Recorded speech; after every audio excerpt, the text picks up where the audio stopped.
नमस्कार दोस्तों, मैं श्रद्धा व्यास हाजिर हूँ आज आपके समक्ष एक खूबसूरत सी कविता लेकर। आज दोस्तों जो मैं मैसेज करने जा रही हूँ, बहुत सिंपल सा मैसेज है। As a tarot card reader my favourite card is that of ordinariness. एक टैरो कार्ड है, मेरे 79 कार्ड्स के डेक में एक कार्ड है जिसका नाम है ऑर्डिनरीनेस। टाइटल और कैप्शन उसको दिया गया है ऑर्डिनरीनेस का। यानी कि हम छोटी छोटी चीज़ों से ज़िंदगी में खुशियों का अनुभव कर सकते हैं, संतुष्टि प्राप्त कर सकते हैं। अपनी लाइन हमें लकीर खींच लेनी है कि ये इस लाइन और लकीर के आगे मुझे दौड़ना नहीं है, वरना ज़िंदगी एक चलती दौड़ती भागती हुई सड़क के समान है जो कहीं भी ठहरती नहीं है दोस्तों। तो मैंने यही मैसेज कन्वे करने की कोशिश की है कि आप प्लीज़ ज़िंदगी में कहीं ना कहीं संतुष्टि प्राप्त करिए, एक लाइन ड्रॉ करिए, वरना लालच में और एम्बिशन में कोई फ़र्क न रह जाएगा, लालच और महत्वाकांक्षाओं में कोई फ़र्क न रह जाएगा दोस्तों। तो मैं अपना काव्य पाठ शुरू करती हूँ। टाइटल है घर। घर हल्का सा घर हल्का सा नूर टपकता है कहीं किसी संबंध से, फिर चाहे समंदर ही क्यों ना मिले उस नूर में तल्लीन हो जाओ। घर हल्का सा तिलिस्म झलकता है, घर हल्का सा तिलिस्म झलकता है कहीं किसी व्यवसाय में, फिर चाहे सफलता की चोटी ही क्यों न मिले उस तिलिस्म में खो जाओ। घर हल्का सा स्मित कोई देता है, घर हल्का सा स्मित कोई देता है कहीं किसी सफ़र में, फिर चाहे हंसी की फुलझड़ी ही क्यों न मिले, फिर चाहे हंसी की फुलझड़ी ही क्यों न मिले उस स्मित में तल्लीन हो जाओ। घर हल्की सी ज्योत टिमटिमाती है कहीं किसी कोने में, फिर चाहे अंधेरा मिथ्या मुस्काए, फिर चाहे अंधेरा मिथ्या मुस्काए उस ज्योत में तल्लीन हो जाओ।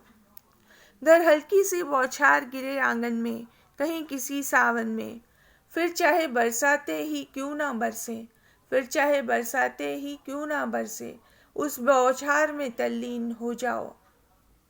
घर हल्का सा घरौंदा मिले सर छुपाने कहीं किसी शहर में, फिर चाहे आलीशान महल ही क्यों न हो उस घरौंदे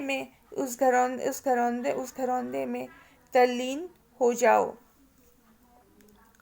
घर हल्का सा सहारा मिले जीने के लिए, घर हल्का सा सहारा मिले जीने के लिए कहीं किसी मोड़ पर, फिर चाहे उसका कोई नाम ही क्यों न हो उस सहारे में तल्लीन हो जाओ।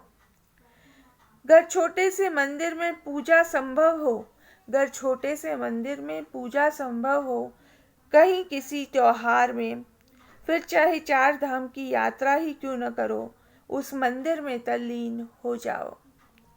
घर ईश्वर का हल्का सा सानिध्य अनुभव हो, घर ईश्वर का हल्का सा सानिध्य अनुभव हो कहीं किसी मुश्किल में, फिर चाहे साक्षात दर्शन ही क्यों न मिले उस सानिध्य में तल्लीन हो जाओ, उस सानिध्य में तल्लीन हो जाओ। जी हाँ दोस्तों, ज़िंदगी खूबसूरत है।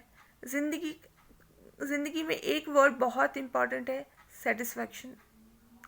तो दोस्तों, satisfaction is a very important thing. Satisfaction comes before success even in the dictionary.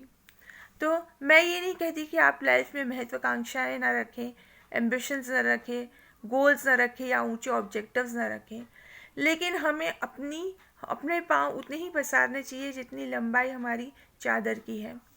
तो दोस्तों, मैं बहुत आसानी से आपको एक्सप्लेन कर पा रही हूँ ये चीज़ कि आप ज़िंदगी में वांट्स, नीड्स और डिज़ायर्स को डिफ्रेंशिएट करना सीखिए और अपने जो वांट्स और नीड्स हैं उन्हें सेटिस्फाई करिए। डिज़ायर्स को सेटिस्फाई करने के लिए एक लिमिट रखिए, उस लिमिट के बियॉन्ड ना जाएं दोस्तों, राइट। और जैसे मुझे खूबसूरत पंक्तियाँ फिर से याद आ रही हैं कुछ और। जैसे कहा गया है उन पंक्तियों में, I had the blues, for I had no shoes, till I met a man on the street who had no feet. Right दोस्तों, ये 4 पंक्तियों में मैंने बहुत कुछ कह डाला। आशा करती हूँ आज का ये काव्य पाठ मेरा सफल रहेगा। आप ज़िंदगी में संतुष्टि का अनुभव करेंगे, लालच से बचेंगे और सफलता और महत्वाकांक्षाओं को अधिक महत्व देंगे। इसी मैसेज के साथ मैं लेती हूँ विदा आज आपसे। नमस्कार।